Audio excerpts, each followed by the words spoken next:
Hello dear brothers and sisters, welcome to Sahastra IAS. આશા રાખી રહ્યો છું કે આપ સૌ વિદ્યાર્થી ભાઈઓ બહેનોની પ્રિપરેશન ખૂબ જ સરસ રીતે થઈ રહી હશે. જે પ્રકારે રાજ્યમાં જનરલ ઇલેક્શનનો માહોલ છે અને આપણા નેતાઓ જે દમ લગાવી અને મહેનત કરી રહ્યા છે ચૂંટણી જીતવા માટે, એ સેમ એન્થુઝિયાઝમથી, એ સેમ ડિટર્મિનેશનથી આપ સૌ લોકો પણ મહેનત કરી રહ્યા હશો એવી હું આશા રાખી રહ્યો છું. વિદ્યાર્થી મિત્રો, આ એ જ સંઘર્ષના દિવસો છે જે ભવિષ્યમાં તમારા બધા માટે, તમારા બધાના પરિવાર માટે અચ્છે દિન લાવવાના છે. બાકી સરકારો આવશે અને સરકારો જશે, આપણે એમની સાથે કોઈ લાંબો કેરિયર ઓરિએન્ટેશનની વાત કરીએ તો લેવા દેવા નથી. ઓકે વિદ્યાર્થી મિત્રો, તમારી સ્ક્રીનમાં તમને જે ટોપિક દેખાઈ રહ્યો છે, મની માર્કેટ અને કેપિટલ માર્કેટ, નાણાં બજાર અને મૂડી બજાર, આ ટોપિક ધીમે ધીમે હવે 1-2માં જીપીએસસીની વાત કરીએ તો પૂછવાની શરૂઆત થઈ ચૂકી છે. છેલ્લી 2-3 એક્ઝામોમાં પ્રિલિમ્સમાં આમાંથી સવાલો આવ્યા છે. જો તમે એસટીઆઈની વાત કરો, હિસાબી અધિકારીની વાત કરો તો યસ, એ બંને એક્ઝામોમાં આ ટોપિક જે છે એ સિલેબસમાં છે. જીપીએસસીની એક્ઝામમાં પણ એમ કહી શકાય કે સ્પષ્ટપણે તમને એક્ઝેક્ટ સિલેબસમાં નથી આપ્યું, બટ કરંટના બેઝિસ ઉપર પૂછાઈ શકે. આફ્ટર ઓલ કરંટમાં શું પૂછાય છે કે જે ચર્ચામાં હોય છે, જે ટ્રેન્ડમાં હોય છે, એના બેઝિસ ઉપર સવાલો પૂછે છે અને લાસ્ટ ટાઈમ પૂછેલા છે. ઓકે સાહેબ, સવાલો તો પૂછાય છે પણ સારું કન્ટેન્ટ ક્યાં ઉપલબ્ધ હશે?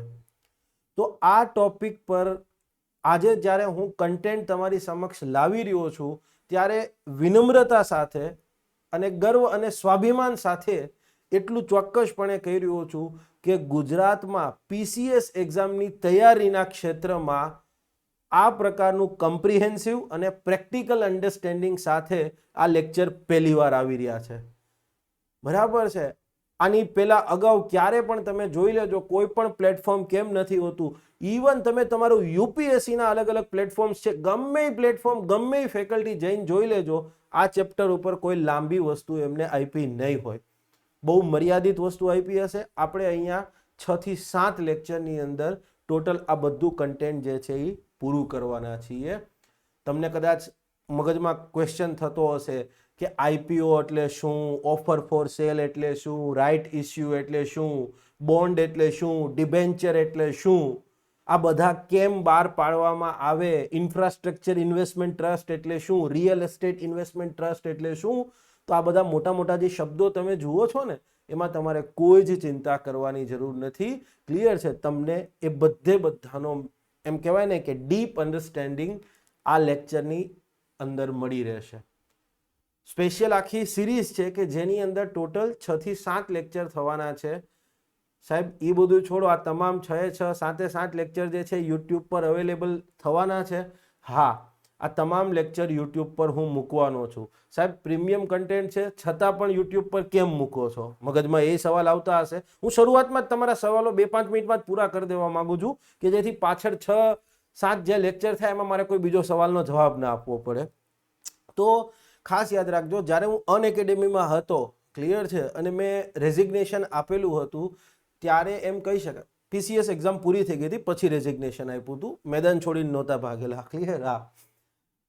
અને એમ કહી શકાય કે ત્યારે આ એક જ ટોપિક એવો હતો કે જે મેં ત્યાં સ્ટુડન્ટને નહોતો કરાવ્યો. બેઝિક માહિતી આપી દીધી હતી, બટ એમ કહી શકાય કે જે ડિટેલમાં હું બાકીના બધા ટોપિક ભણાવું છું, રાષ્ટ્રીય આવકનો ખ્યાલ હોય, રાજકોષીય નીતિ હોય, નાણાકીય નીતિ હોય, રૂપી વર્સિસ ડોલરની વાત હોય, તો એટલો ડિટેલમાં આ ટોપિક મેં નહોતો ભણાવ્યો. એટલે મને અંદરથી એવું હતું કે આ છોકરાઓના, અને એ છોકરાઓ પણ બહુ વિનમ્રતા સાથે કહેતા હતા કે સાહેબ તમે આ ટોપિક વિશે પ્લીઝ કંઈક લેક્ચર જે છે એ ઉપલબ્ધ કરાવજો. અને ત્યારે એમને જે પ્રોમિસ આપેલું હતું કે ભાઈ તમને આ ટોપિક ઉપર કન્ટેન્ટ મળી જશે, અને યસ, હવે એ પ્રોમિસ પૂરું કરવા જઈ રહ્યો છું. અનએકેડેમીમાં એક સ્ટુડન્ટ હતા, ડૉક્ટર હતા, આઈ થિંક ડૉક્ટર મિતાંશીબેન, જો મારી ભૂલ ના થતી હોય તો સ્ટુડન્ટ હતા. એ મિતાંશીબેનના 2-3 વખત મેસેજ હતા કે સર આપણે આ ટોપિક ઉપર તમે લેક્ચર લો તો સારી વસ્તુ છે, તમે આ એક ટોપિક પર લેક્ચર લઈ લો તો ક્યારે પણ અમારે બીજે કોઈ જગ્યાએ હવે પેડ કોર્સ ખરીદવાની જરૂરિયાત ન પડે.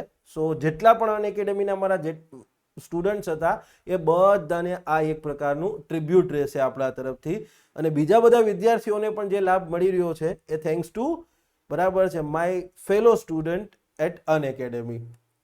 ચાલો સાહેબ, બધી વાતો થઈ ગઈ, વાત ફાઇનલ. અને હવે તમારા કોઈના મગજમાં ટોપિક સિવાય બીજો કોઈ પણ પ્રકારનો પ્રશ્ન ન હોવો જોઈએ. ચલો લેટ્સ બિગિન ધ શો.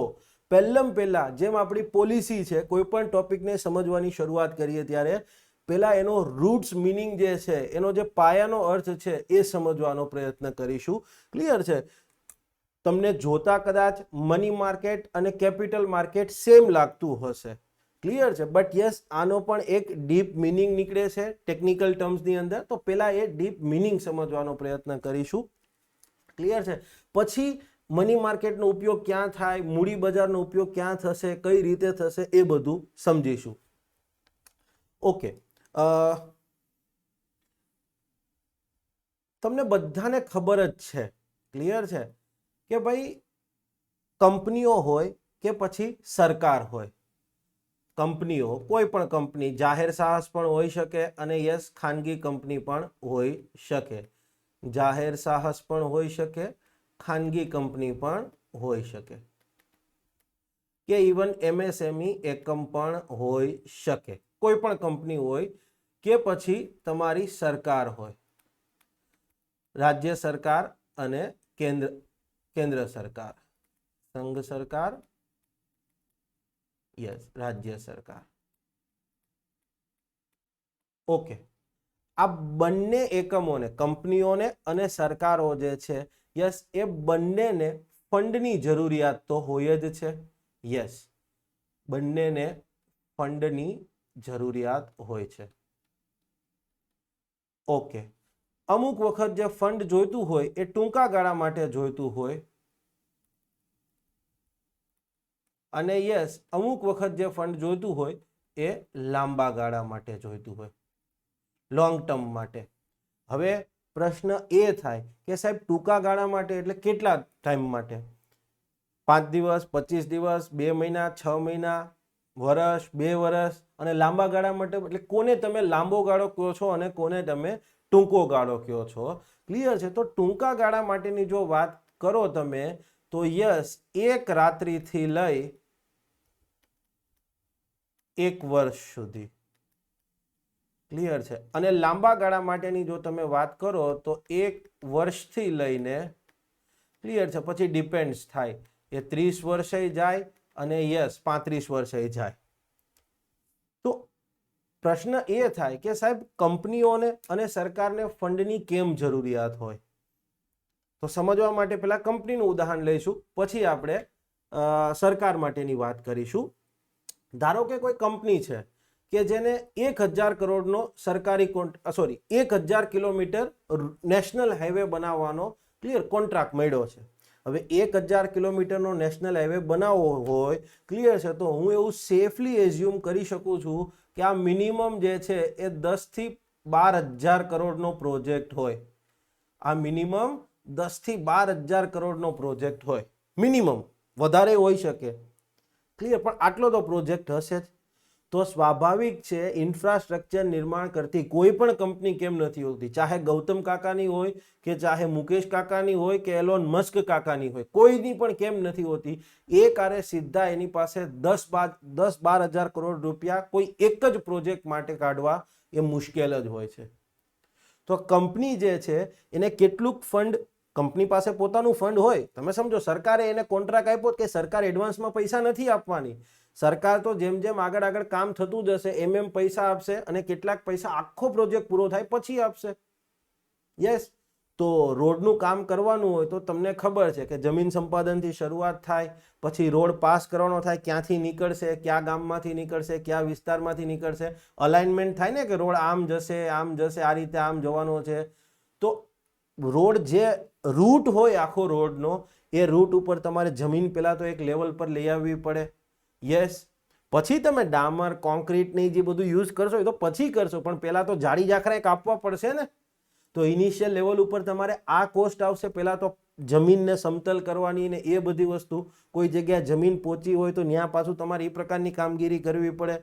નદી આવતી હોય તો એની ઉપર બ્રિજે બનાવવો પડે. તો આ બધી કામગીરી તમારે પહેલેથી એકડે એકથી શરૂ કરવાની થાય. તો કામગીરી શરૂઆત કરવા માટે કંપની પાસે પોતાનું પણ ફંડ હોય અને કેટલુંક ફંડ જે છે એ ટૂંકા ગાળા માટે 1 વર્ષથી ઓછા સમય માટે એ બજારમાંથી લેતી હોય.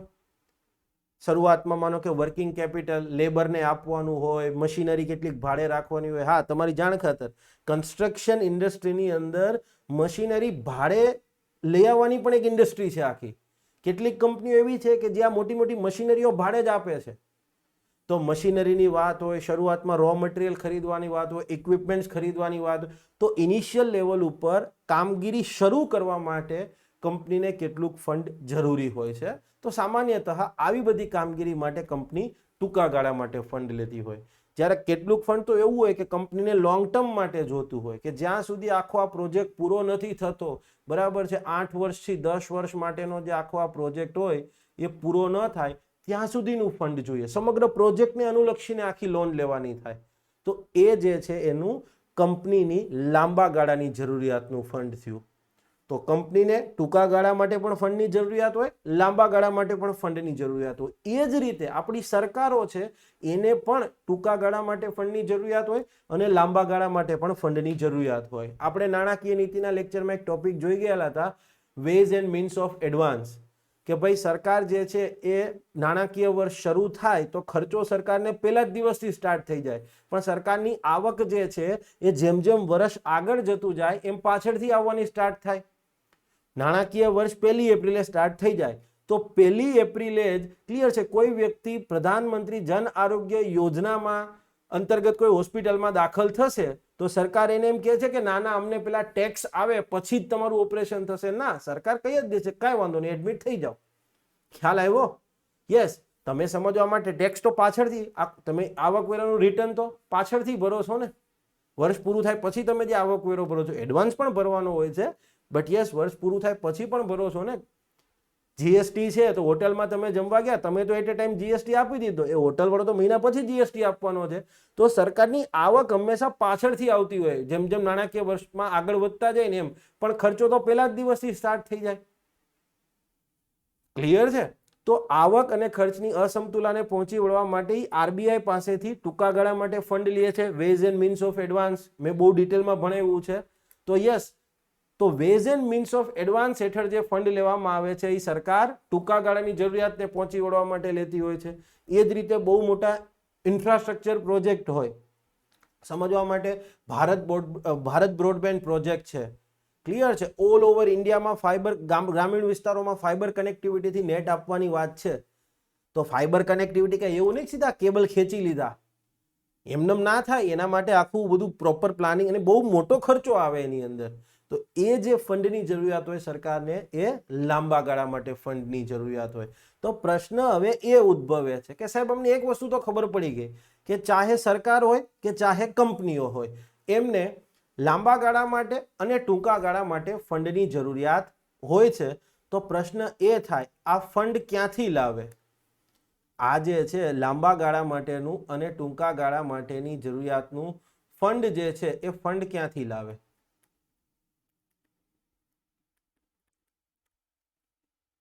ક્લિયર? તો એક જ વસ્તુ છે, સરકાર ફંડ ક્યાંથી લાવશે? તો કે ભાઈ બજારમાંથી. ફંડ ક્યાંથી લાવે? બજારમાંથી. ઓકે. તો સાહેબ આપણે તો બજારમાં અત્યારે બે વસ્તુ આગળ જોઈ ગયા કે નાણાં બજાર અને મૂડી બજાર. તો કોને નાણાં બજાર કહીશું અને કોને મૂડી બજાર કહીશું? તો કે સરકાર અને કંપનીઓ પોતાની જરૂરિયાતનું ટૂંકા ગાળા માટેનું ફંડ જ્યાંથી ઊભું કરે, સરકાર અને કંપનીઓ પોતાની જરૂરિયાતનું ક્લિયર ટૂંકા ગાળા માટેનું ફંડ અથવા તો ટૂંકા ગાળા માટેની જરૂરિયાતનું ફંડ જે બજારમાંથી ઊભું કરે એને શું કહીશું આપણે? મની માર્કેટ, નાણાં બજાર. ક્લિયર છે? સરકાર અને કંપનીઓ એમને જે ટૂંકા ગાળા માટેની જરૂરિયાતનું ફંડ છે એ જે બજારમાંથી ઊભું કરે એને કહીશું નાણાં બજાર. ક્લિયર છે? અને સરકાર અને કંપનીઓ પોતાની લાંબા ગાળાની જરૂરિયાત માટેનું જે ફંડ જે બજારમાંથી ઊભું કરે એને કહીશું મૂડી બજાર, કેપિટલ માર્કેટ. નાણાં બજાર અને મૂડી બજાર વચ્ચેનો જે ભેદ કરવામાં આવે છે એ શેના આધારે નક્કી થાય છે? કેટલા સમય માટે ફંડ ઊભું કરવામાં આવે છે. The time for which a money is raised. Clear છે? If the money has been raised for a shorter time, from overnight to 1 year, એક રાત્રિથી એક વર્ષ સુધીના સમયગાળા માટે જો ફંડ ઊભું કરવામાં આવ્યું હોય તો એ ફંડ જ્યાંથી ઊભું થયું હોય એ છે તમારું નાણાં બજાર, મની માર્કેટ. ક્લિયર છે?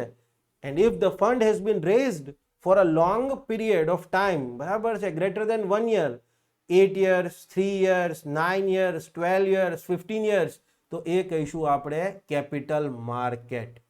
તો મૂડી બજાર અને નાણાં બજાર વચ્ચેનો જે અથવા તેમની જે કી અન્ડરસ્ટેન્ડિંગ કહો કે કી ડિફરન્સ કહો એ આ છે. ઘણી જગ્યાએ ફેકલ્ટીઓને પણ મેં એવું કહેતા સાંભળ્યા છે કે 10,000 કરોડ રૂપિયા, આ એક ફેકલ્ટી બોલે છે, નામ નથી બોલવું મારે, ક્લિયર છે, અને પ્રોમિનન્ટ ફેકલ્ટી છે, ગુજરાતના નથી, ઇન્ડિયા લેવલ પરના છે, કે એક લિમિટ સુધી ફંડ લેવામાં આવે ને 10,000 કરોડ સુધીનું કે XYZ એ ટર્મ કંઈક બોલે છે, એક લિમિટ સુધીનું ફંડ લઈએ ને તો એ કંઈ નાણાં બજાર કહેવાય, અને એનાથી ઉપરનું ફંડ લઈએ ને તો એ કંઈ મૂડી બજારમાંથી લીધેલું કહેવાય. ના, બિલકુલ નથી. ક્લિયર છે? આ એક વસ્તુ ખાસ યાદ રાખજો. નાણાં બજાર અને મૂડી બજાર વચ્ચેનો જે તફાવત છે એ શેના આધારે નક્કી થાય છે? તો કે ભાઈ સિમ્પલી કેટલા સમય માટે ફંડ લેવામાં આવે છે એના આધારે નક્કી થાય છે. ઓકે, ચાલો તો સ્ટેપ બાય સ્ટેપ જોતા જઈએ, કાંઈ રહી નથી જતું ને? ઓકે. કંપનીઓ, ઉદ્યોગ સાહસિકો અને સરકારને ફંડની જરૂરિયાત 1 વર્ષ કે તેનાથી ઓછા સમય માટે હોય તો તેઓ બજારમાંથી ટૂંકા ગાળાનું ફંડ લે છે, અને જ્યારે ફંડની જરૂરિયાત 1 વર્ષથી વધુ સમયગાળા માટે હોય તો તેઓ, ક્લિયર છે, બજારમાંથી લાંબા ગાળાનું ફંડ લે છે. Short term fund versus long term fund. Okay. કંપનીઓ, ઉદ્યોગ સાહસિકો અને સરકાર પોતાની જરૂરિયાતનું ફંડ અર્થતંત્ર બજારમાંથી જ ઊભું કરે છે, મેઇનલી અર્થતંત્રમાંથી જ ઊભું કરે છે. ટૂંકા ગાળાનું ફંડ જે છે એ જે બજારમાંથી ઊભું કરવામાં આવે એને મની માર્કેટ, નાણાં બજાર કહેવામાં આવે, ને લાંબા ગાળાનું ફંડ જ્યાંથી ઊભું થાય એને કેપિટલ માર્કેટ કહેવામાં આવે છે. આ એક વસ્તુ ખાસ યાદ રાખજો. રિક્વાયરમેન્ટ ઓફ ટાઈમ, સમયની કેટલા સમય માટે જરૂરિયાત છે એના આધારે નક્કી થશે કે ભાઈ મની માર્કેટમાં જવું કે કેપિટલ માર્કેટમાં. તમને કદાચ ખ્યાલ હશે કે સરકાર સરકારી જામીનગીરીઓ, ગવર્મેન્ટ સિક્યુરિટીઝ બહાર પાડે છે. આ ગવર્મેન્ટ સિક્યુરિટીઝમાં ઘણા બધા પ્રકાર હોય છે જે તમને આગળ ખબર પડશે હવે. ઓકે, તો ચલો આપણે શરૂઆત કરીશું પહેલા નાણાં બજારથી, અને સ્ટેપ બાય સ્ટેપ ઇવેન્ચ્યુઅલી મૂડી બજાર અને એ બધા ઉપર જઈશું. તો નાણાં બજાર, બે જ વસ્તુ અહીંયા પહેલા તો તમારે યાદ રાખવાની છે કે ભાઈ ટૂંકા ગાળા માટેની જરૂરિયાતનું ફંડ નાણાં બજારમાંથી ઊભું થાય. ટૂંકા ગાળા માટેની જરૂરિયાતનું ફંડ ક્યાંથી? તો કે મની માર્કેટમાંથી ઊભું થાય, ઊભું કરવામાં આવે. ઓકે, સ્વાભાવિક છે, અહીંયા વ્યાજ ને બધું લાગતું હશે. હો, ક્લિયર છે? આ યાદ રાખજો. ઓકે, અને આ ટૂંકો ગાળો એટલે કેટલો ગાળો ટૂંકો ગાળો કહેવાય? તમે ટૂંકો ગાળો કોને કહેશો? તો કે કેટલો સમયગાળો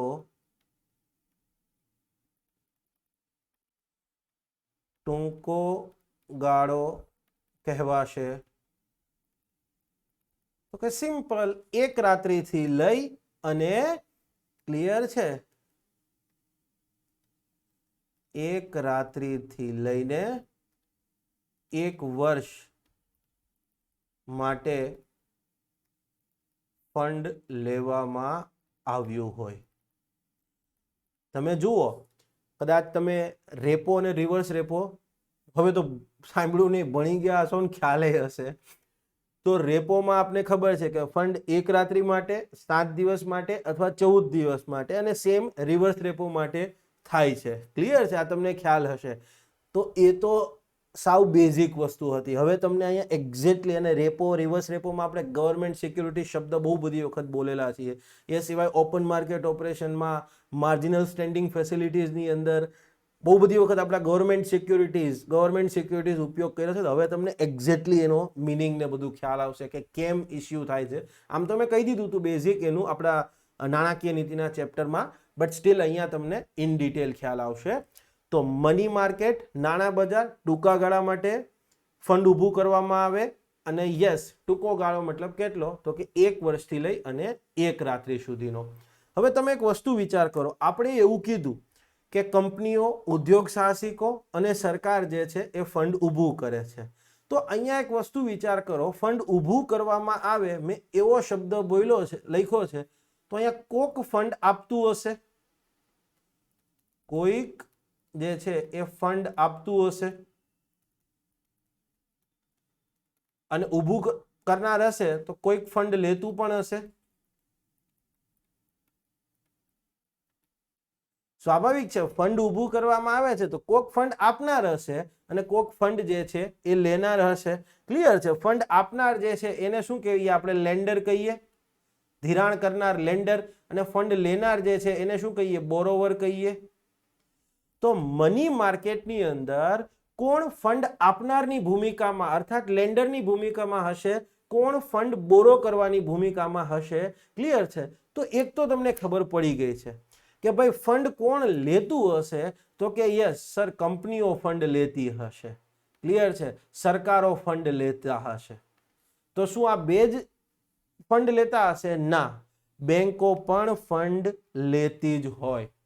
ક્લિયર? તો એના વિશેની વાત કરીએ. જો નાણાં બજારમાં બેંકો, નાણાકીય સંસ્થાનો, જો આ આખા ચેપ્ટરની અંદર 6-7 લેક્ચરમાં હું કોઈ પણ જગ્યાએ નાણાકીય સંસ્થાનો આવો શબ્દ બોલું ને, ફાઇનાન્શિયલ ઇન્સ્ટિટ્યુશન, ત્યારે તમારે સમજવાનું છે કે વીમા કંપનીઓ, પેન્શન કંપનીઓ અને પ્રોવિડન્ટ ફંડ કંપનીઓ, આ 3 તો સમજી લેવાનું. એમ કોઈ પણ વખત એમ બોલું ને નાણાકીય સંસ્થાનો, ફાઇનાન્શિયલ ઇન્સ્ટિટ્યુશન્સ, ત્યારે તમારે સમજી લેવાનું કે સાહેબ જે છે એ વીમા કંપનીની, પેન્શન ફંડ કંપનીની અને પ્રોવિડન્ટ ફંડ કંપનીની વાત જે છે એ કરી રહ્યા હશે. ઓકે, તો બેંકો, નાણાકીય સંસ્થાનો, મ્યુચ્યુઅલ ફંડ કંપનીઓ, વિદેશી સંસ્થાગત રોકાણો જેને આપણે FII કહીએ છીએ, એ વ્યક્તિગત ઉદ્યોગ સાહસિકો અને RBIના માધ્યમથી તમારી કેન્દ્ર સરકાર જે છે એ ફંડ લેનારની કે પછી ફંડ આપનાર જે છે યસ એની ભૂમિકામાં હોય છે. આ લાઈનની અંદર તમને ઘણા બધા ક્વેશ્ચન થતા હશે કે પહેલા તો સાહેબ મ્યુચ્યુઅલ ફંડ એટલે શું? ડોન્ટ વરી, ચોથા લેક્ચરમાં આઈ થિંક મેં એને બહુ ડિટેલમાં સમજાવ્યું છે. બીજો પ્રશ્ન એમ થતો હશે કે સાહેબ તમે અહીંયા કીધું કે RBIના માધ્યમથી સરકાર, પણ કેન્દ્ર સરકાર જ લખ્યું છે, એવું કીધું છે કે RBIના માધ્યમથી કેન્દ્ર સરકાર, અને અહીંયા પ્રશ્ન પૂછ્યો છે કેમ રાજ્ય સરકારો નહીં? તો એનો મિનિંગ શું થાય? કેમ રાજ્ય સરકારો નહીં?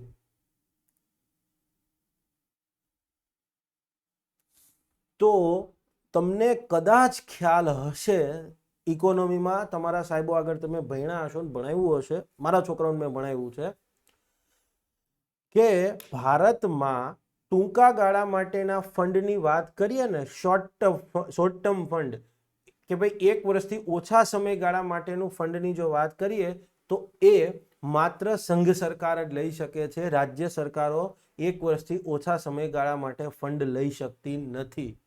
ક્લિયર છે? આ ઇન્ડિયન પબ્લિક ફાઇનાન્સ સિસ્ટમની ક્લિયર છે, બહુ ઇમ્પોર્ટન્ટ લાઈન છે કે ભારતમાં ટૂંકા ગાળા માટેનું ફંડ માત્ર સંઘ સરકાર જ લઈ શકે છે. રાજ્ય સરકારો ટૂંકા ગાળા માટેનું ફંડ ન લઈ શકે.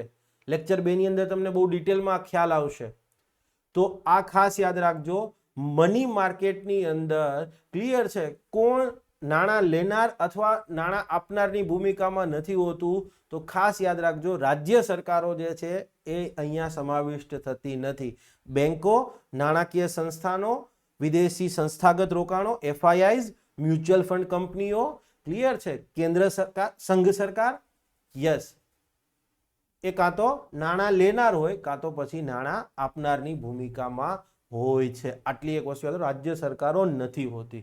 તો આ એક વસ્તુ તમને અહીંયા ઇમ્પોર્ટન્ટ MCQ મળી ગયો. ક્લિયર છે? આ પોઈન્ટ તમને લેક્ચર 2 ની અંદર વધારે હાઇલાઇટ થઈને જાણવા મળશે. ઓકે, હવે સાહેબ પૈસા આપણે બેંક આગળ લેવા જઈએ છીએ તો બેંક આપણી આગળથી ગેરંટી માંગે છે કે ભાઈ કંઈક તમારે આપવું પડશે, પીળું આપવું પડશે, મતલબ સોનું આપવું પડશે, ક્લિયર છે, અથવા તો ઘર, મકાન, કોઈ પણ ફ્લેટ, ઓફિસના કાગળ આપવા પડશે, જમીનના કાગળ આપવા પડશે. તો એક પ્રકારની એ શું છે તો કે ભાઈ સુરક્ષા ગેરંટી. એ શું છે? એક પ્રકારની સુરક્ષા ગેરંટી કે ભાઈ તમે જે છે યસ બેંકને ચૂનો લગાવીને જતા નહીં રહો, દેશી ભાષામાં કહીએ તો. ક્લિયર? તો નાણાં બજારમાં શું આવી ગેરંટી આપવી પડે? તો નાણાં બજારના માધ્યમથી મની માર્કેટમાં જે રૂપિયા ઊભા કરવામાં આવે છે, અલગ અલગ પદ્ધતિથી ઊભા કરવામાં આવે છે, અલગ અલગ માધ્યમથી ઊભા કરવામાં આવે છે. તો કેટલાક માધ્યમથી જે રૂપિયા ઊભા કરવાના છે એમાં સુરક્ષા ગેરંટી આપવાની જરૂરિયાત રહેતી નથી. જ્યારે કેટલાક માધ્યમથી રૂપિયા ઊભા કરીએ તો સુરક્ષા ગેરંટી આપવી પડે છે. કલેક્ટ્રલ કહેવામાં આવે ઇંગ્લિશમાં. નાણાં બજારથી જે ફંડ ઊભું કરવામાં આવે છે તો યસ એ ચેક કરવામાં આવશે કે કયા માધ્યમથી ફંડ ઊભો કરો છો. કેટલાક માધ્યમમાં તમારે કલેક્ટ્રલ આપવા પડશે કે ભાઈ હા હું આ જે ફંડ લઈ રહ્યો છું એ પાછું સમયે આપી દઈશ, એવી એક સુરક્ષા ગેરંટી આપવી પડે. તો એને કહેવાય વિથ કલેક્ટ્રલ, ફંડિંગ વિથ કલેક્ટ્રલ. અને ફંડિંગ વિધાઉટ કલેક્ટ્રલ એટલે કે ભાઈ ફંડ લ્યો છો ત્યારે કોઈ તમારે એવી સુરક્ષા ગેરંટી આપવી પડતી નથી. તો પ્રશ્ન એ થાય કે સાહેબ નાણાં બજારમાં કયા માધ્યમથી પૈસા ઊભા થઈ શકે? ક્લિયર છે? નાણાં બજારમાં કયા કયા માધ્યમથી પૈસા ઊભા થઈ શકે, અથવા તો કયા કયા સાધનો છે કે જેનાથી આપણે મની માર્કેટમાં રૂપિયા ઊભા કરી શકીએ. ક્લિયર છે? જીપીએસસીએ સવાલ આવો પૂછ્યો છે, નીચેના પૈકીનું કયું મૂડી બજારનું સાધન નથી? આવો સવાલ હતો, જો મારી ભૂલ ના થતી હોય ને. ક્લિયર છે? તો યસ એમાં એક કંઈક હતું કે જી નાણાં બજારનું સાધન હતું. જીપીએસસી નો પીવાયક્યુ જે છે, પીવાયક્યુ એવો હતો મૂડી બજારના સાધનો. મૂડી બજારના સાધનો આવો કંઈક પીવાયક્યુ હતો અને એમાં એક નાણાં બજારનું સાધન હતું. ક્લિયર છે? માટે એ જવાબમાં ટીક કરવાનું હતું. ઓકે, આ તો વાત થઈ.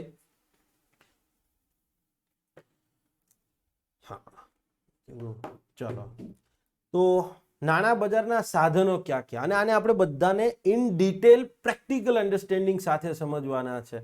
ક્લિયર છે? તો એક આવે છે કોલ મની, બીજું આવે છે સર્ટિફિકેટ ઓફ ડિપોઝિટ, ત્રીજું આવે છે કમર્શિયલ પેપર્સ, ચોથું છે બિલ માર્કેટ અને પાંચમું છે બિલ ઓફ એક્સચેન્જ અથવા તો કોમર્શિયલ બિલ. યાદ કરો આ વસ્તુ તમે બેંક રેટ નાણાકીય નીતિનું ચેપ્ટર હતું ને, મોનેટરી પોલિસી, નાણાકીય નીતિ, એમાં બેંક રેટમાં આ વસ્તુ ભણ્યા હતા. યાદ છે? બેંક રેટમાં મેં કીધું તું હુંડી કે વાણિજ્ય પ્રપત્ર, હુંડી કે વાણિજ્ય પ્રપત્ર.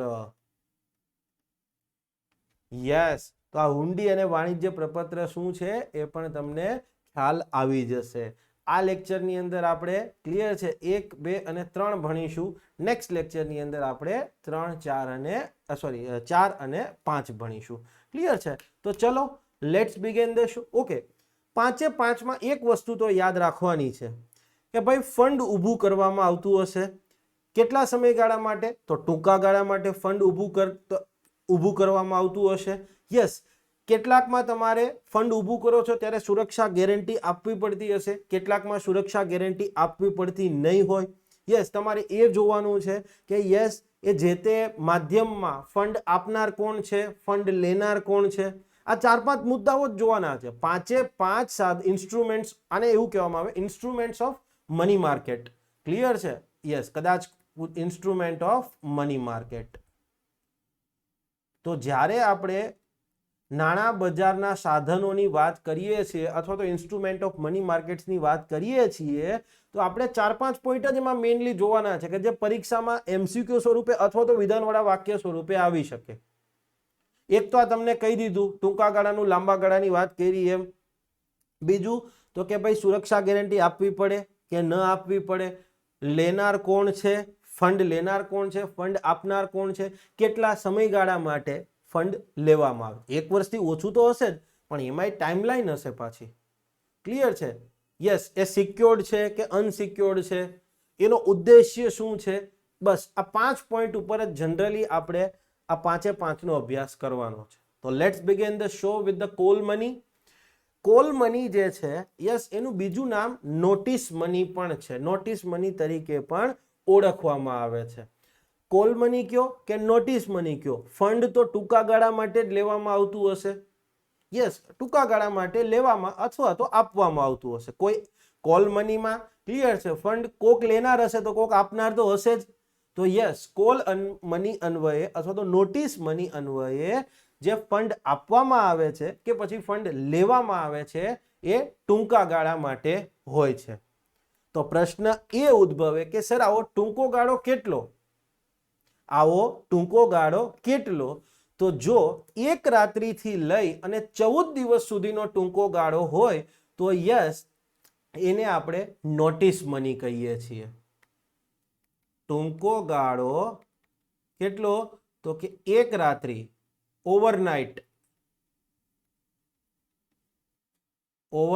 Two 14 days. તો એને આપણે શું કહીએ છીએ? Notice money. અને જો ટૂંકો ગાળો જે છે, યસ, એ 14 દિવસ, 14 days, ગ્રેટર દેન 14 days,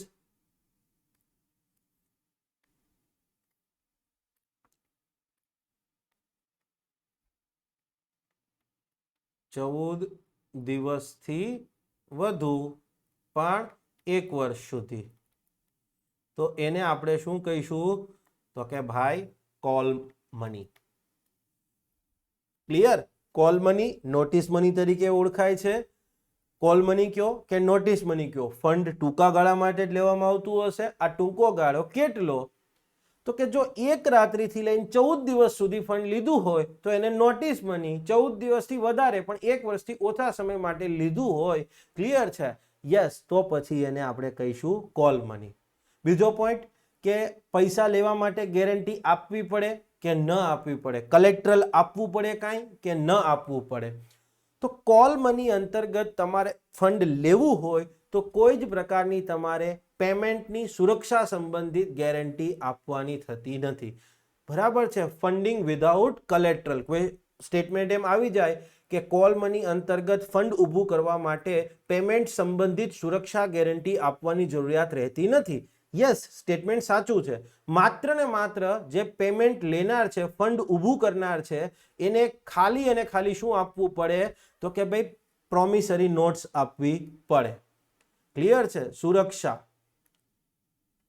સેના સંબંધિત સુરક્ષા ગેરંટી? તો કે પેમેન્ટની ચૂકવણી સંબંધિત. પેમેન્ટની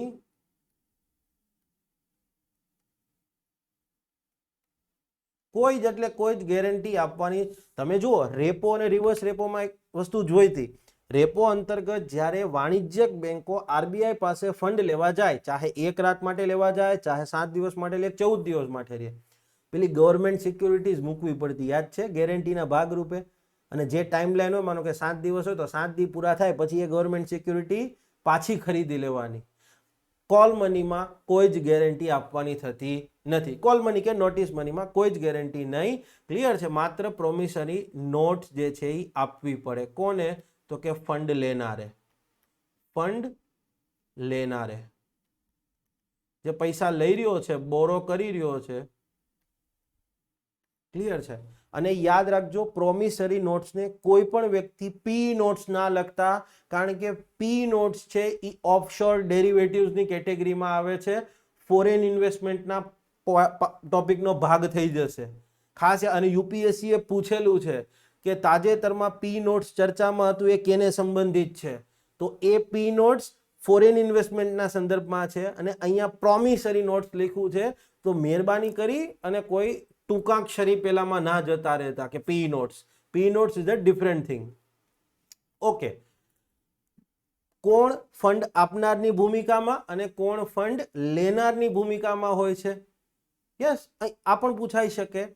તો કે કોલ મની માર્કેટ કયો કે નોટિસ મની માર્કેટ કયો, એની અંદર આપણી જે વાણિજ્યક બેંકો છે, ઘરેલું કે વિદેશી બેંક વાણિજ્યક બેંકો, કોઓપરેટિવ બેંક કયો, આ બંને જે છે યસ એ ફંડ લેનાર અથવા ફંડ આપનારની ભૂમિકામાં હોય છે. માનો કે SBI જેવી મોટી બેંક છે એ હંમેશા ફંડ આપનારની જ ભૂમિકામાં હોય, પણ કોઈ કદાચ નાની બેંક છે, નાની બેંક નાના સ્કેલ ઉપર, માનો કે તમે બંધન બેંકને કયો અથવા તો માનો કે લેટ્સ સે ફોર એક્ઝામ્પલ કોઈ બીજી બેંક સમજવા માટે કોઈ સ્મોલ ફાઇનાન્સ બેંક છે, બધી વાણિજ્યક બેંકો જ કહેવાય હો, યાદ છે ને ભાઈ, ભણાવી દીધું છે કે વાણિજ્યક બેંકમાં કોનો સમાવેશ થાય, કોનો સમાવેશ નથી થતો. તો આ વાણિજ્યક બેંકો છે, SBI જેવી મોટી બેંક હશે એ આપનાર હશે, તો કોઈ નાની બેંક હશે સ્મોલ ફાઇનાન્સ બેંક કોઈ પણ, એ લેનારની પણ ભૂમિકામાં હોય. તો વાણિજ્યક બેંક ચાહે ઘરેલું હોય કે ચાહે વિદેશી હોય, એ ફંડ આપનાર અથવા ફંડ લેનારની ભૂમિકામાં હોય છે. કોઓપરેટિવ બેંકો પણ ક્લિયર છે, કોલ મની અંતર્ગત ફંડ આપનાર કે ફંડ લેનારની ભૂમિકામાં હોય છે. બીજી બે સંસ્થાઓ ગોખવી પડશે, discount and finance house of India તથા security trading corporation of India, બંને ભારત સરકારની જ કંપનીઓ છે. DFHI discount and finance house of India અને security trading corporation of India જે છે એ બંને પણ અહીંયા બોરોવર અથવા લેન્ડરની ભૂમિકામાં હોઈ શકે છે. યસ, આ સિવાય ક્લિયર છે નાણાકીય સંસ્થાનો, આપણા જે LIC છે, નાબાર્ડ છે, આ ઇમ્પોર્ટન્ટ છે આખું પેજ. LIC, નાબાર્ડ કે પછી unit trust of India UTI, પહેલા આજે જે એક્સિસ બેંક છે એ જે તે સમયે એક ટ્રસ્ટ તરીકે UTI ટ્રસ્ટ હતું. ક્લિયર છે, તો નાબાર્ડ, LIC અને UTI જે છે એ ભાગ લઈ શકે કોલ મની માર્કેટમાં અથવા નોટિસ મની માર્કેટમાં, પણ માત્ર ફંડ આપનાર તરીકે જ ભાગ લઈ શકે, ફંડ લઈ શકે નહીં. ક્લિયર છે, ખાસ યાદ રાખજો. અહીંયા હજી એક પણ વસ્તુ આવશે, general insurance company GIC, general insurance company, life insurance, બંને ભારત સરકારની જ કંપની છે. ક્લિયર છે, તો આ એક વસ્તુ ખાસ યાદ રાખજો. તમારી જે વીમા કંપનીઓ છે જનરલી, આ વીમા કંપનીઓ કોલ મની માર્કેટ અથવા નોટિસ મની માર્કેટમાં માત્ર ફંડ આપનારની જ ભૂમિકામાં હોય, ફંડ લેનારની ભૂમિકામાં ના હોય. They can only lend but they can not borrow a money from call money market. Clear છે? ઓકે, બીજું આવે છે સર્ટિફિકેટ ઓફ ડિપોઝિટ્સ. ડિપોઝિટ એટલે સાહેબ આ તો અમે સાંભળેલું છે, ઘણી બધી વખત તમે નાણાકીય નીતિમાં કીધું છે, થાપણો. ડિપોઝિટ્સ એટલે શું થાય તો કે થાપણો. અને થાપણો બે પ્રકારની હોય છે, ચાલુ થાપણો અને ડિમાન્ડ ડિપોઝિટ, ચાલુ થાપણો અને મુદ્દતી થાપણો, ટાઈમ ડિપોઝિટ. બટ અહીંયા એને કોઈ લાંબો લેવા દેવા નથી. સર્ટિફિકેટ ઓફ ડિપોઝિટ્સ, થાપણનું પ્રમાણપત્ર. સમજવા માટે આજે તમે બેંકમાં ખાતું ખોલાવવા જાઓ, બચત ખાતું કરો છો, સેવિંગ્સ એકાઉન્ટ. ક્લિયર છે, સેવિંગ્સ એકાઉન્ટ છે તમારી ડિમાન્ડ ડિપોઝિટ કહેવાય. તો બેંક તમને કોઈ સર્ટિફિકેટ નથી આપતી કે અમે તમારું આ ખાતું ખોલીએ છીએ. નો ડાઉટ કાગળિયા આપે છે સહી કરીને, પણ એ કંઈ સર્ટિફિકેટ ન કહેવાય. એ તમને શું કરે છે, તમારું બેંક એકાઉન્ટ ખોલી આપે છે. યસ, તમને પાસબુક આપી દે છે, તમને ચેકબુક આપી દે છે. હવે તો તરત ને તરત તમારું ક્લિયર છે ડેબિટ કાર્ડ પણ આપી દે છે. અને તમારા ખાતામાં તમે જે XYZ 1 લાખ 5 લાખ જે રૂપિયા નાખો છો એ રૂપિયાનું ક્લિયર છે તમને એક આપી દે છે, હા તમારા ખાતામાં આટલા રૂપિયા ટ્રાન્સફર થયા છે. રાઈટ? ઓકે, તમને કોઈ સર્ટિફિકેટ નથી આપતી. પણ અહીંયા લખ્યું છે સર્ટિફિકેટ ઓફ ડિપોઝિટ, મતલબ તમે કોઈ સંસ્થા પાસે થાપણ કરતા હશો, તમે ત્યાં પૈસા આપતા હશો અને એનું તમને કંઈક સર્ટિફિકેટ જે છે એ આપવામાં આવતું હશે. તો બેંકમાં જેમ થાપણ કરો છો તમે, સેવિંગ્સ એકાઉન્ટ ખોલી અને પૈસા નાખો છો એને કહેવાય થાપણ કરી. અથવા બેંકમાં તમે ફિક્સ ડિપોઝિટ કરો છો તો એ પણ એક પ્રકારની થાપણ કરી જ કહેવાય. ક્લિયર છે? તો સર્ટિફિકેટ ઓફ ડિપોઝિટ શું કે કોઈક સંસ્થા કે જે થાપણ સ્વીકારતી હશે એની પાસે તમે પૈસા મૂકો છો અને એ તમને એક પ્રકારનું સર્ટિફિકેટ ઇસ્યુ કરતી હશે. એ જ છે તમારું સર્ટિફિકેટ ઓફ ડિપોઝિટ, પણ થોડું ડિફરન્ટ છે અહીંયા. ઓકે, પહેલો પ્રશ્ન, સર્ટિફિકેટ ઓફ ડિપોઝિટ જે છે એ કોણ ઇસ્યુ કરી શકે? સર્ટિફિકેટ ઓફ ડિપોઝિટ જે છે એ કોણ ઇસ્યુ કરી શકે? તો કે એક છે અનુસૂચિત વાણિજ્યક બેંકો, scheduled commercial bank, scheduled commercial bank. Scheduled commercial બેંકમાં કઈ કઈ બેંકોનો સમાવેશ થાય, જે 3, 4, 5 બેંકો આવે છે એ પ્લીઝ તમે લોકો કમેન્ટ બોક્સમાં લખજો, હું લેક્ચરને અંતે કહી દઈશ. નાણાકીય સંસ્થાનો, નાણાકીય સંસ્થાનો એટલે અગાઉ કીધું તમને હમણાં કે ભાઈ નાણાકીય સંસ્થાનો, ફાઇનાન્શિયલ ઇન્સ્ટિટ્યુશન, હું શબ્દ બોલું એટલે તમારે શું સમજી જવાનું કે ભાઈ વીમા કંપનીઓ, પેન્શન ફંડ કંપનીઓ અને પ્રોવિડન્ટ ફંડ કંપનીઓ. ક્લિયર છે? યસ. તો જે કોઈ પણ આપણી અનુસૂચિત વાણિજ્યક બેંકો છે અને નાણાકીય સંસ્થાનો છે એ બંને સર્ટિફિકેટ ઓફ ડિપોઝિટ ઇસ્યુ કરી શકે. કોણ સર્ટિફિકેટ ઓફ ડિપોઝિટ ઇસ્યુ નથી કરી શકતા? તો એક છે તમારી રિજિયોનલ રૂરલ બેંક, ક્ષેત્રીય ગ્રામીણ બેંક છે. Yes, A certificate of deposit issue નથી કરી શકતી. અને બીજી છે લોકલ એરિયા બેંક, એ પણ સર્ટિફિકેટ ઓફ ડિપોઝિટ ઇસ્યુ કરી શકતી નથી. એક વસ્તુ અહીંયા ખાસ યાદ રાખજો, આપણી જે આ બેંક કીધી ને ક્ષેત્રીય ગ્રામીણ બેંક, એ અનુસૂચિત વાણિજ્યક બેંક જ છે. બરાબર છે? આ ખાસ યાદ રાખજો. આ જે છે યસ, એ અનુસૂચિત વાણિજ્યક બેંક જ છે. ચલો, એક તો મેં કહી દીધું, અનુસૂચિત વાણિજ્યક બેંક જ છે. આમ છતાં પણ ઇસ્યુ નથી કરી શકતી. ક્લિયર? અનુસૂચિત વાણિજ્યક બેંક છે, આમ છતાં પણ ક્લિયર છે. Yes, A certificate of deposit જે છે એ ઇસ્યુ કરી શકતી નથી. ઓકે. અને લોકલ એરિયા બેંક છે એ તમારી અનુસૂચિત વાણિજ્યક બેંકની કેટેગરીમાં આવતી જ આ તો એક આમ ગણો ને તો શેડ્યુલ્ડ બેંક જ નથી, નોન શેડ્યુલ્ડ બેંક જ છે. તમને ખ્યાલ હશે જ, non scheduled bank. Scheduled bank કોને કહો કે આરબીઆઈ એક્ટના સેકન્ડ શેડ્યુલ્ડમાં જે બેંકનો ઉલ્લેખ હોય એને શેડ્યુલ્ડ કહેવામાં આવે. ક્લિયર છે? જે બેંકનો ઉલ્લેખ એ સિવાયની જે બીજી બેંકો છે બધી નોન શેડ્યુલ્ડ બેંક. તો લોકલ એરિયા બેંક તો પોતે જ નોન શેડ્યુલ્ડ બેંક છે, તો પછી એ તો સર્ટિફિકેટ ઓફ ડિપોઝિટ ઇસ્યુ નહીં કરી શકે. ક્લિયર છે ને? ક્ષેત્રીય ગ્રામીણ બેંક જે છે એ સર્ટિફિકેટ ઓફ ડિપોઝિટ ઇસ્યુ નહીં કરી શકે. બાકી બધા જે અનુસૂચિત વાણિજ્યક બેંકો કીધી એ સીઓડી ઇસ્યુ કરી શકે. સેકન્ડ ક્વેશ્ચન, કેટલા સમય માટે ઇસ્યુ થાય? જો આ વાણિજ્યક બેંકો કીધી, અનુસૂચિત વાણિજ્યક બેંકો, એમના દ્વારા સર્ટિફિકેટ ઓફ ડિપોઝિટ ઇસ્યુ થાય તો ન્યૂનતમ 15 દિવસ અને મહત્તમ 1 વર્ષ સુધીના સમયગાળા માટે આ સર્ટિફિકેટ ઓફ ડિપોઝિટ ઇસ્યુ થાય છે. અને જે નાણાકીય સંસ્થાનો કીધા, વીમા company, pension fund company, provident fund company, એમના દ્વારા ઇસ્યુ થાય તો ન્યૂનતમ 1 વર્ષથી લઈ અને મહત્તમ 3 વર્ષના સમયગાળા માટે સર્ટિફિકેટ ઓફ ડિપોઝિટ ઇસ્યુ કરી શકે. સાહેબ, અહીંયા તો પેલી 1 વર્ષની મર્યાદા છે એનું ઉલ્લંઘન ન થઈ ગયું? 1 વર્ષથી વધારે સમય માટે અહીંયા તો ફંડની વાત કરે છે. તો યસ, આ એક વસ્તુ તમારા મની માર્કેટમાં અપવાદ છે. એમમાં ક્લિયર છે? એક્સેપ્શનલ એક્સેપ્શન છે. ક્લિયર છે? આ એક વસ્તુ યાદ રાખજો, વળી પાછા કન્ફ્યુઝ ના થતા એક્ઝામમાં આવે તો. ક્લિયર? ઓકે. અહીંયા 2-3 વસ્તુ સરસ સમજવા જેવી છે, 3 પોઈન્ટ સમજવા જેવા છે. હું સ્ટેપ બાય સ્ટેપ જઈશ. ઓકે, મેં તમને કીધું હતું કે મની માર્કેટમાં પૈસા ફંડ ઊભું કરવા જાઓ તો કેટલાક માધ્યમમાં તમારે ગેરંટી આપવી પડે, કેટલાકમાં ગેરંટી નથી આપવી પડતી. જેમ કે અગાઉ આપણે કોલ મની અને નોટિસ મનીમાં જોઈ ગયેલા હતા, કોઈ જ ગેરંટી આપવી પડે નહીં તમારે. વિધાઉટ કલેટરલ ફંડિંગ થતું હતું. સર્ટિફિકેટ ઓફ ડિપોઝિટ છે, યસ, એમાં જો શું લખ્યું છે, સિક્યોર્ડ નેગોશિયેબલ પ્રોમિસરી નોટ્સ છે.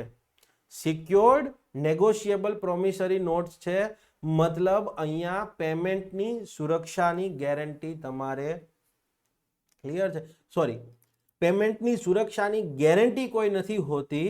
ક્લિયર છે? આમ છતાં પણ તમને એક પેમેન્ટ થઈ જશે એની ખાતરી છે. પેમેન્ટની, બરાબર છે, ફંડિંગ સ્વરૂપે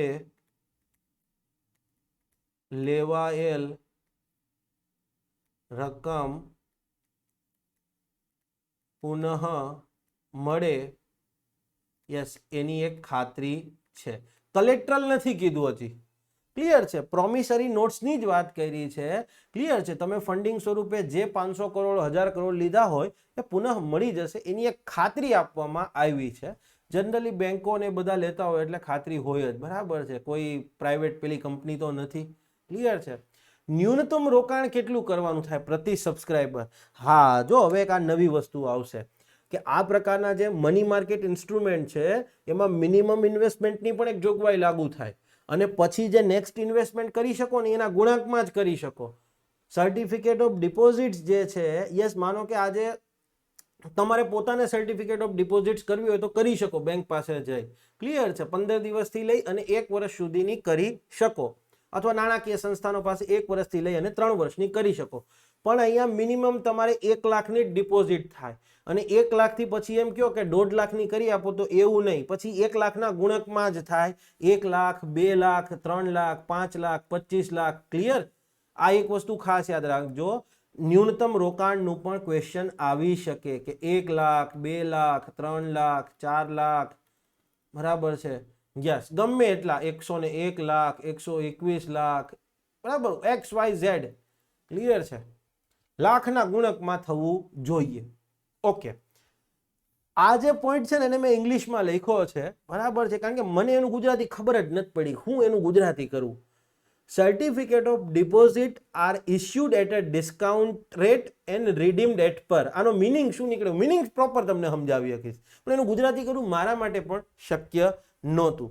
સર્ટિફિકેટ ઓફ ડિપોઝિટ છે એને ડિસ્કાઉન્ટ રેટ પર ઇસ્યુ કરવામાં આવે છે અને પછી આ રિડીમ એટ પરનું ગુજરાતી મને નથી ખબર પડી. સમજાવું છું શું છે. હવે સર્ટિફિકેટ ઓફ ડિપોઝિટ જે છે એમાં ફંડિંગ લેવામાં આવે તો એમાં વ્યાજ તો આપવું જ પડે કોઈ પણ જગ્યા. આમાં બધામાં કોઈ પણ વસ્તુ તમે લેશો ને, આ બધામાં જે ફંડિંગ થાય તો એમાં વ્યાજ તો આપવું જ પડે. ફંડિંગ થાય, ઓકે, આ 5 કેસમાં ક્લિયર છે, ફંડિંગ જે કંઈ પણ ફંડ મળે, યસ, એમાં વ્યાજ તો લાગે જ. જેમ રેપોમાં ભલે 7 દિન હોય કે 1 રાત્રિ કેમ નથી હોતી, વ્યાજ તો લાગશે જ. ક્લિયર છે? યસ. તો ચાલો અગેન આપણા મેઇન પેલા પર આવી જાઓ. શું કીધું? હવે સર્ટિફિકેટ ઓફ ડિપોઝિટ ધારો કે 1 લાખ રૂપિયાની, ₹1 લાખની, ક્લિયર છે, સર્ટિફિકેટ ઓફ ડિપોઝિટ થાય અને વ્યાજ જે છે એ 7%ની વાત છે. સ્વાભાવિક છે કે ભાઈ વર્ષ પૂરું થશે એટલે 7% વ્યાજ લેખે 7,000 મળી જાય. 1 લાખની સર્ટિફિકેટ ઓફ ડિપોઝિટ થાય મિનિમમ, એનાથી નીચે તો થઈ ના શકે. 1 લાખની ડિપોઝિટ અને 7% વ્યાજ. તો નોર્મલી આપણે બેંકમાં એવું કરીએ કે 1 લાખની ડિપોઝિટને માનો કે 7% વ્યાજ હોય તો એ બેંક તમને વ્યાજ આપી દે એટ એ ટાઈમ પછી. ક્લિયર છે? જે વર્ષ પૂરું થાય જેમ તમારું, એટલે નાણાકીય વર્ષને અંતે જે તમારું વ્યાજ થતું હોય એ તમને મળી જાય. રાઈટ? Right sir. પણ અહીંયા એક્ઝેક્ટ કંઈક થોડુંક એનાથી ઉલટું છે. બરાબર છે? ઇસ્યુડ કોઈ પણ જગ્યાએ આગળ ઘણી બધી જગ્યાએ જો એવું લખ્યું હશે, ક્લિયર છે, issued at discounted price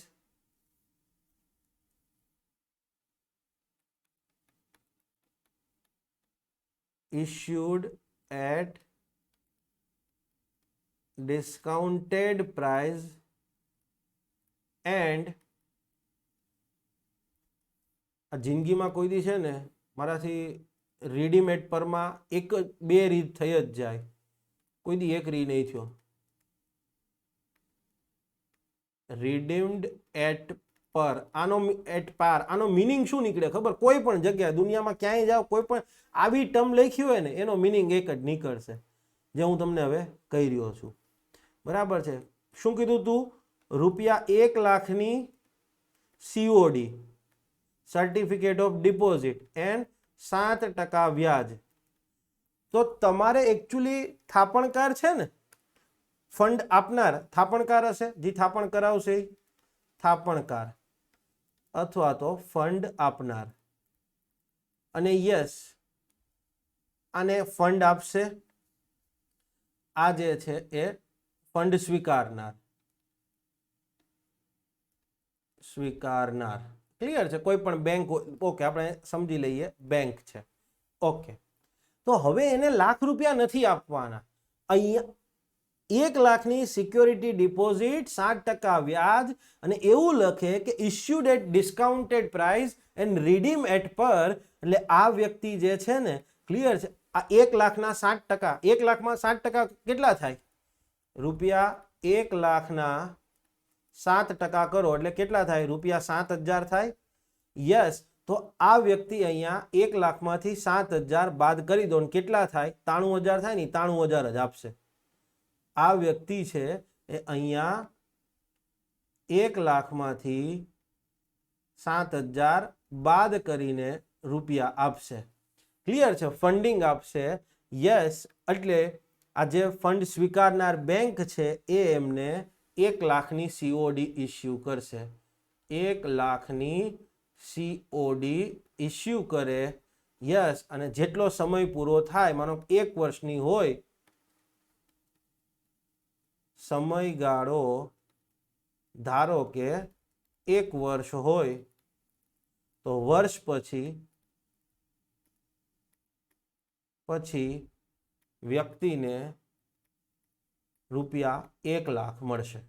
સમજણ પડી? તમારે ₹1,00,000 નથી આપવાના, તમારે ₹1,00,000ની સિક્યોરિટી સર્ટિફિકેટ ઓફ ડિપોઝિટ કરવાની થતી હોય તો તમારે વ્યાજ જોઈ લેવાનું. એ વ્યાજ જે છે ને એ સીધે સીધું કટ થઈ જાય. શું થાય? વ્યાજ જે છે એ સીધે સીધું કટ થઈ જશે અને રકમ જે છે એ રીતે આપવાની થાય. હવે આગળ કોઈ પણ જગ્યાએ, ક્લિયર છે, આવું આવે કે issued at discounted price and redeem at par, માનો કે 5% વ્યાજ હોય તો લાખના 5% લેખે 5,000 કટ કરી દેવાના, એને 95,000 આપવાના. આ કેસમાં કેટલા આપવાના થયા? એને 93,000 આપે.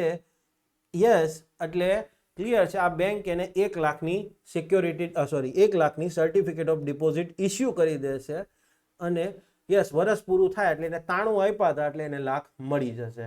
93 આપ્યા હતા અને ₹1,00,000 મળશે, ક્લિયર છે? 1 વર્ષ પછી વ્યક્તિને ₹1,00,000 મળે. 93 આપેલા હતા, યસ, 93,000. આને કહેવાય રીડીમ એટ પર. જો થઈ ગયું ને પાછા, રીડીમ્ડ એટ પર, ખ્યાલ આવી ગયો? આને કહેવાય ઇસ્યુડ એટ ડિસ્કાઉન્ટેડ પ્રાઇસ. આને શું કહીશું આપણે? આનો ટેકનિકલ મીનિંગ નીકળે ઇસ્યુડ એટ ડિસ્કાઉન્ટેડ પ્રાઇસ. ખ્યાલ આવી ગયો? ઓકે, ચલો, હોપફુલી તમે લોકો એન્જોય કરી રહ્યા હશો લેક્ચરને, ક્લિયર છે? ઓકે.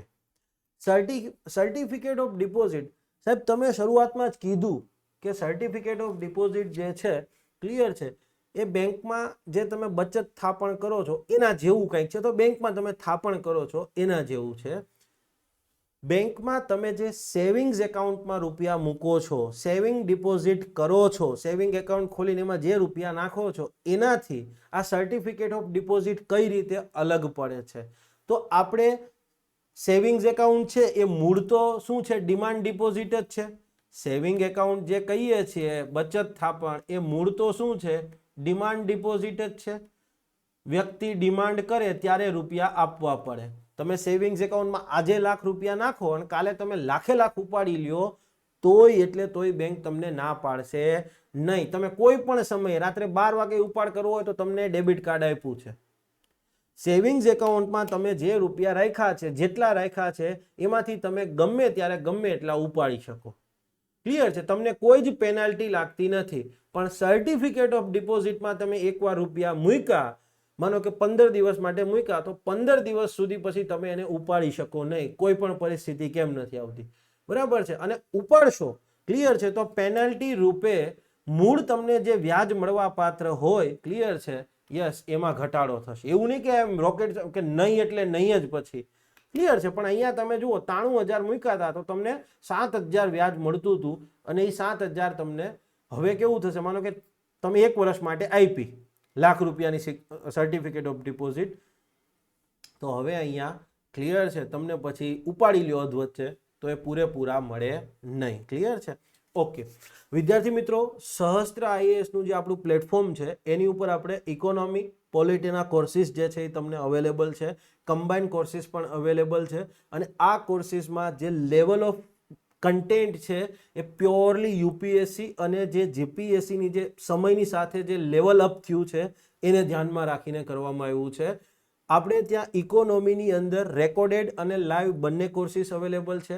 રેકોર્ડેડ કોર્સ જે છે ક્લિયર છે એ 12 મહિનાનો પણ ઉપલબ્ધ છે, યસ, 6 મહિના માટે પણ ઉપલબ્ધ છે, ક્લિયર છે, યસ. તમે એક વખત સહસ્ત્ર આઈએએસની એપ્લિકેશન ડાઉનલોડ કરી અને ત્યાં તમે આ કોર્સિસ જોઈ શકો છો, ક્લિયર છે. આ કોર્સિસમાં એમ કહી શકાય કે અત્યારે જે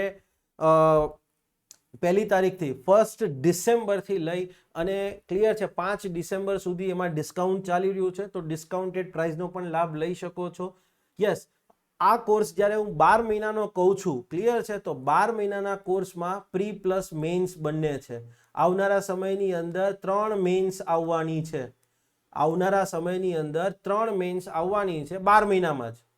12 મહિનાનો કોર્સ છે ઇકોનોમીનો, એમાં પ્રી પ્લસ મેઇન્સ 2 આવી જશે. ઓકે, તમારી 1-2 ની આવશે, ડીવાયએસઓ એસટીઆઈ વાળી ડીવાયએસઓ ની આવવાની છે, 1-2 આવવાની છે અને એસીએફ, આ 3 ની મેઇન્સ જે છે એ આવવાની છે. તો એ તમને બેનિફિટ મળવાનો છે 12 મહિનામાં. 6 મહિના માટે ઓનલી પ્રિલિમ્સ જ છે, ઓનલી પ્રી જ છે, ક્લિયર છે. 6 મહિનાની અંદર તમને ઓનલી પ્રી જ મળવાનું છે, યસ. બંનેની અંદર ટેસ્ટ સિરીઝનો સમાવેશ થઈ જાય છે, ટેસ્ટ સિરીઝ, બરાબર છે. 6 અને 12 બંને મહિનામાં, પણ ઓનલી પ્રીની જ ટેસ્ટ સિરીઝ છે, ક્લિયર છે. અને પ્રીની ટેસ્ટ સિરીઝમાં મેં કીધું છે કે એક પણ સવાલ તમને કોપી લાગે એટલે 10,000 રૂપિયાનું ઇનામ છે, પણ શરત એટલી છે કે ક્વેશ્ચન મેં જે દિવસે અપલોડ કર્યા હોય, ક્લિયર છે, એના પહેલા અપલોડ થયેલા હોવા જોઈએ ક્યાંય. કારણ કે મારા ક્વેશ્ચન કોપી થઈને ઘણા બધા ક્લાસીસની ટેસ્ટ સિરીઝમાં જાય છે, મને ખબર છે, બરાબર છે. મને કોઈ વાંધોય નથી. 1-2 ક્લાસીસ તો ફોન કરીને કીધું સાહેબ કે વાંધો નહીં ને, કર, કાંઈ વાંધો નહીં, ફોન કરીને કર્યું છે એટલે વાંધો નહીં. અને એ મારા સ્ટુડન્ટના ક્લાસ છે માટે હા પાડી છે. કોઈ કોમર્શિયલ ક્લાસીસ હોય તો ના જ હોય આપણી. ઓકે, ટેસ્ટ સિરીઝની વાત કરીએ તો સહસ્ત્ર આઈએએસમાં ઇન્ડિયન ઇકોનોમી એન્ડ પ્લાનિંગની ટેસ્ટ સિરીઝ છે કે જેમાં ઓલરેડી અત્યારે લગભગ 400 ક્વેશ્ચન અપલોડ થઈ ગયા છે, ક્લિયર છે. 400 MCQ અપલોડ ઓલરેડી થઈ ચૂક્યા છે અને એ પણ તમને 3 મંથ્સ, ક્લિયર છે, 6 મંથ્સ, દરેકનું એડવર્ટાઇઝમેન્ટનું તો એક કોમન રાખ્યું છે, બરાબર છે, અને 12 મંથ્સની વેલિડિટીમાં ઉપલબ્ધ છે, ક્લિયર છે. તમે ક્યારે ટેસ્ટ સિરીઝ 3 વખત ટેસ્ટ આપી શકશો, ક્લિયર છે, 3 ટાઈમ્સ, ક્લિયર છે, અપિયર થઈ શકશો. હા, પણ 2 દોસ્તારો કે 3 દોસ્તારો ભેગા થઈને ખરીદશો આખા વર્ષની ને ત્રણેયના મોબાઈલમાં લોગિન આવશે એટલે આપમેળે સીધા ઉડી જશો, પછી હું નહીં ખોલી આપું, બરાબર છે. હા, ઘણા એવું કરે છે કે 2 જણા વચ્ચે ભેગો કમ્બાઈન કોર્સ લે, પછી ફોન કર્યા રાખે એટલે અમે ચેક કરાવીએ ઉપર, તો ઉપરથી આવે કે સાહેબ મલ્ટિપલ લોગિન છે, એટલે પછી કહીએ કે ઉડાડી દો. એ વસ્તુ નથી, બરાબર છે. ઓકે, લાઈવ કોર્સ પણ આપણો છે, ગૌતમ કોર્સ જે છે 30 ઓક્ટોબરે સ્ટાર્ટ થયો છે, 15 ડિસેમ્બર સુધી છે. અહીંયા પણ તમને ક્લિયર છે 3 મહિના અને 6 મહિનાની એવી વેલિડિટી છે, ક્લિયર છે. અહીંયા રેકોર્ડેડ પ્લસ લાઈવ બંને છે, રેકોર્ડેડ પ્લસ લાઈવ કોર્સ બંને છે. સાહેબ બંનેના કન્ટેન્ટમાં કોઈ ફરક છે? 99% કોઈ ફરક નથી. તો 1%માં શું, જ્યારે હું લાઈવ ભણાવતો હોઉં છું ને ત્યારે મારી અંદરથી મને ઈચ્છા થતી હોય છે કે યસ કંઈક એક્સ્ટ્રા, ક્લિયર છે. અને જ્યારે રેકોર્ડેડમાં, આજે હું રેકોર્ડેડ લેક્ચર કરી રહ્યો તો હું મારું 99% આપું છું, લાઈવ હોય ને ત્યારે હું મારું 100% આપું છું, ક્લિયર છે. તો લાઈવનું કન્ટેન્ટ તમે ખુદ, જે લોકો ખુદ બેચમાં છે એ લોકો કહી રહ્યા છે કે સાહેબ લાઈવમાં તમારો સ્વેગ આખો અલગ જ છે એ કે. મેં કીધું ભાઈ લાઈવની એ જ તો મજા છે. મેં કીધું ક્લાસરૂમમાં ભણાવતા જોશો ને ક્યારેક, બરાબર છે, તો એ અલગ જ લેવલ પરની વસ્તુ હશે, ક્લાસરૂમમાં આવીએ છીએ, ચિંતા ના કરો, ધીમે ધીમે ધીમે ગાંધીનગર તરફ ફરી પાછું પ્રયાણ કરવાનું જ છે, પણ સમય જોઈને, અત્યારે હજી નથી, થોડો ટાઈમ માટે. ક્લિયર છે? પોલિટીનો આખો કોર્સ રેકોર્ડ થઈ જાય, ઇકોનોમીનો સંપૂર્ણ કોર્સ રેકોર્ડ થઈ જાય ને પછી ગાંધીનગરમાં આવવું છે અને પહેલા જ દિવસે જે એડમિશન લે ને એને આ કોર્સ આપણે આપી દેવાનો, ક્લાસરૂમની અંદર એડમિશન લે ને, એટલે ધીમે ધીમે. ક્લિયર છે? તો આ રીતના આપણા કોર્સિસ છે. બીજા પબ્લિક એડમિનિસ્ટ્રેશનના ને એ પણ અમેઝિંગ કોર્સિસ છે જેની અંદર તમે જોઈ શકો છો. આઈ થિંક લેક્ચર જે છે એ ઘણો આગળ વધી ગયો છે, કલાકનો થઈ ગયો છે, માટે હું કમર્શિયલ પેપર્સ, યસ, ગવર્મેન્ટ બિલ્સના અંદર ટ્રેઝરી બિલ્સ અને જે પાંચમું છે બિલ ઓફ એક્સચેન્જ અથવા કમર્શિયલ બિલ્સ, એ આપણે નેક્સ્ટ લેક્ચરની અંદર જોઈશું. Thank you. જય હિન્દ, જય જય ગરવી ગુજરાત. મારો દેશ મારી પહેચાન, મારું રાજ્ય મારું સ્વાભિમાન.